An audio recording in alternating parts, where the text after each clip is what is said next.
Hello friends, আজকে তোমাদের জন্য নিয়ে আসলাম ডিম ফুলকারি। ডিম ফুলকারি রেসিপিটা বাসায় তৈরি করতে চাইলে পুরো ভিডিওটা দেখতে হবে, কোনো অংশে স্কিপ না করে। না বাড়িয়ে চলে যাব মূল রেসিপিতে। ডিম ফুলকারি রান্না করার জন্য প্রথমেই 5টা ডিম আমি একটা বাটিতে ভেঙে দেব।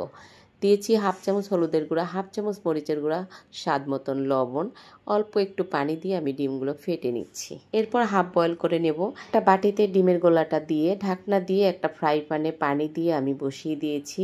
টাইম লেগেছে 5 থেকে 6 মিনিট। হয়ে গেছে আমার ডিম বয়েল করা। ডিম ফুলকারি রান্না করার জন্য অবশ্যই ফুলকপিটা কিন্তু হাফ ফ্রাই করে নিতে হবে। এভাবে ডিম ফুলকারি রান্না করলে বাচ্চাদেরকে নিয়ে আর কোনো টেনশন নেই, বড়রা তো এমনিতেই খেয়ে নিবে অনায়াসে পেট ভরে ভাত। খুবই সহজ রেসিপি, তাই না?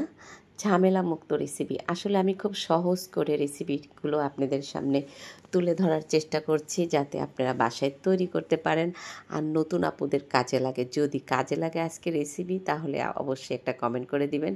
আমার ইউটিউব চ্যানেলটি সাবস্ক্রাইব করে দিবেন। প্রতিদিন রান্নাঘরে সিদ্ধ করা ডিম কিন্তু আমি চাকচাক করে তেলে ভেজে নিয়েছি। আবারও অল্প করে সয়াবিন তেল দিয়ে 2টা পেঁয়াজ কুচি দিয়েছি। একটু নাড়াচাড়া দিয়ে আমি 2টা পেঁয়াজ ব্লেন্ডার করে দিয়েছি। 2 চামচ হলুদের গুঁড়া, 2 চামচ মরিচের গুঁড়া, রসুন বাটা দিয়েছি 2 চামচ, হাফ চামচ দিয়েছি আদা বাটা, অল্প করে পানি দিয়েছি, স্বাদ মতন লবণ দিয়েছি। ভালো করে মশলাটা কষিয়ে নেব। আমি কিন্তু অল্প করে তেল দিয়েছি, কেননা সব কিছু তেলে ভাজা ছিল, আর পেঁয়াজও সামান্য দিয়েছি, কেননা পেঁয়াজের অনেক দাম।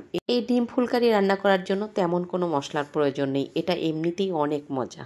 ভালো করে মশলা কষিয়ে আমি ঝোলের পানি আগে অ্যাড করে ঝোলটা বলক আসার পরে আমি এখানে আগে থেকে ফ্রাই করা ডিম, ফুলকপি আর একটা টমেটো আমি অ্যাড করেছি। এবার আমি ফ্রেশ ধনিয়া পাতা দিয়ে 2টা কাঁচামরিচ দিয়ে ঢাকনা দিয়ে ঢেকে রাখবো। দেখেন, দমে রেখেছি 2-3 মিনিটের মতো। নামিয়ে নিয়েছি, ধোয়া উঠছে। এতটা স্বাদ এই ডিম ফুলকারি। ডিম তো সবসময় পাওয়া যায়, কিন্তু ফুলকপি সবসময় পাওয়া যায় না। ফ্রেশ ফুলকপি এখন বাজারে পাওয়া যাচ্ছে। আপনারা চাইলে এই রেসিপিটা ট্রাই করতে পারেন। বাচ্চারা খেয়ে আপনার প্রশংসা করবে, মামনি আবার রান্না করো, এটা আবার রান্না করো। বড়রা আঙুল চাটবে আর আপনার রান্নার প্রশংসা করবে। কত ভালো লাগবে না? আমার রেসিপি নতুন আপুদের জন্য। নতুন আপুরা তোমরা চাইলে ট্রাই করতে পারো। রান্নার প্রশংসা তো অবশ্যই পাবে, কষ্টটাও সার্থক হবে। প্রশংসা পেতে কার না ভালো লাগে বলো? আল্লাহ হাফেজ।